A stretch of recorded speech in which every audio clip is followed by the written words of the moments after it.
আজ অনেক সুন্দর করে সাজবো। CEO sir, board meeting start হবে। বাপরে, এই বস্তা আমার স্বামীর মতো লাগছে। সত্যি সত্যি বলো, তোমার কাছে কোটি টাকা সম্পত্তি আছে? অল্প কিছু, বাস 2-4 কোটি টাকা। বাস বেটা, কাল পর্যন্ত সময়, কালকের পরেই তোর আসলটা বেরোয় যাবে। আবে ওই, নিজেকে সিন্ড্রেলা ভাবিস নাকি? তুই সিও স্যারের সাথে ফটো এডিট কেন করেছিস? আগে গিয়ে আয়নায় তোর চেহারা দেখ। এই ফটো এডিটেড না, সত্যিকারের।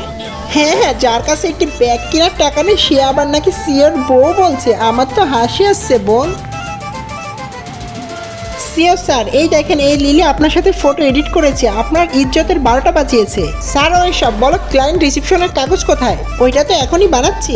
এত সহজ? ওইটা এখনো বানাওনি, জলদি বানাও। তুমি যাও, ওই পেন্টিংটা নিয়ে এসো, কাল ক্লায়েন্টকে দিতে হবে। আমার স্বামী আমাকে অনেক ভালোবাসে, এক্ষুনি যাচ্ছি। আর শোনো, এরকম এডিট কখনো করবে না, নয়তো চাকরি থেকে বের করে দিব। এখনো সিওর বউ হওয়ার স্বপ্ন দেখছিস নাকি? দেখলি কিভাবে বকা দিল।